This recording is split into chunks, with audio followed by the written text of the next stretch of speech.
Hello friends, आप लोगों का स्वागत है आपके अपने यूट्यूब चैनल स्टडी के ऊपर। तो फ्रेंड्स, चलिए हम लोग देखते हैं कक्षा 12वीं वालों का जो आज हिंदी का पेपर हुआ है, बोर्ड परीक्षा 2024 क्लास 12 हिंदी विषय का जो पेपर हुआ है 6 फरवरी को। तो हम लोग इस पेपर का सोल्यूशन देखते हैं। तो चलिए फ्रेंड्स, मुख्य रूप से आप लोग अपने अपने ऑब्जेक्टिव प्रश्नों के आंसर मिला लीजिए, ठीक है ना। तो चलिए हम लोग शुरू करते हैं वीडियो को। तो कुछ इस तरह का आप लोगों का पेपर आया था, हिंदी का पेपर है ये। पेपर में आपके सबसे पहले स्टार्ट होते हैं ऑब्जेक्टिव प्रश्न, ठीक है ना।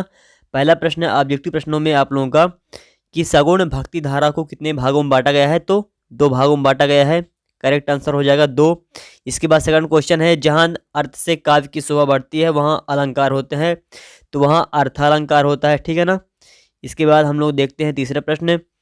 तीसरा प्रश्न है कि चूरन बेचने का काम कौन करता है, तो चूरन बेचने का काम भगत जी करते हैं। इसके बाद सौंदलगेकर मास्टर कौन सा विषय पढ़ाते थे, तो मराठी विषय पढ़ाते थे।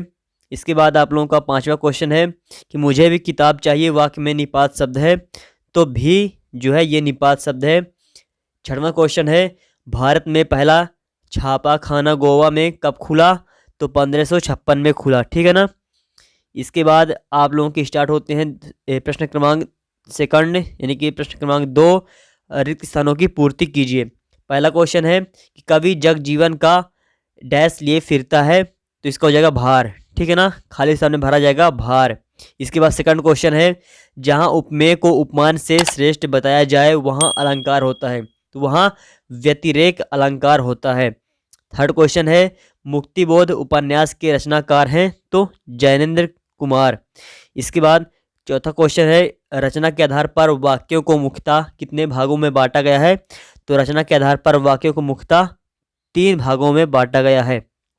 इसके बाद आप लोगों का पांचवा क्वेश्चन है कि आनंद यादव का मन जाने के लिए तड़पता था, तो पाठशाला जाने के लिए तड़पता था। इसके बाद छठवां क्वेश्चन है हिंदी में नेट पत्रकारिता की शुरुआत किसके साथ हुई, तो तहलका.com के साथ हुई। इसके बाद आप लोगों का तीसरा प्रश्न है सत्यपत्र का चयन कर लिखिए। पहला क्वेश्चन है कि सूर्योदय होने पर उषा का जादू टूटने लगता है, तो जी हाँ ये बिल्कुल सत्य है। सेकंड क्वेश्चन है शब्द गुणों की संख्या 3 होती है, तो हाँ होती है, ये भी सत्य है। तीसरा क्वेश्चन है भक्तिन धर्मवीर भारती की रचना है, तो ये असत्य हो जाएगा। इसके बाद चौथा क्वेश्चन है संभवतः बरसात हो प्रश्नवाचक वाक्य है, तो ये असत्य है। इसके बाद पांचवा क्वेश्चन है राखल दास बनर्जी 1922 में मोहनजोदड़ो आए थे, तो ये सत्य है। इसके बाद छठवां क्वेश्चन है रेडियो श्रव्य माध्यम है, तो ये भी सत्य है, ठीक है ना। ये हो गया आपके सत्य असत्य वाले क्वेश्चन के आंसर। इसके बाद प्रश्न क्रमांक चौथा है सही जोड़ी बनाकर लिखिए। पहला है प्रगतिवाद, तो आप लोगों का प्रगतिवाद का हो जाएगा 1936 से, ठीक है ना। ये आपका प्रगतिवाद का 1936।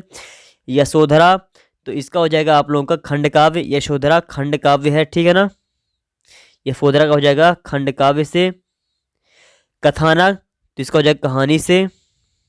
कथानक का संस्कृत के मूल शब्द, तो ये तत्सम हो जाएगा। यशोधर बाबू, तो यशोधर बाबू का सिल्वर वेडिंग से। अंतरंग साक्षात्कार, तो इसका हो जाएगा आप लोगों का डायरी से। हरिवंश राय बच्चन, तो हालाबाद से, ठीक है ना। ये आपके सही जोड़ी के एकदम करेक्ट आंसर हो गए।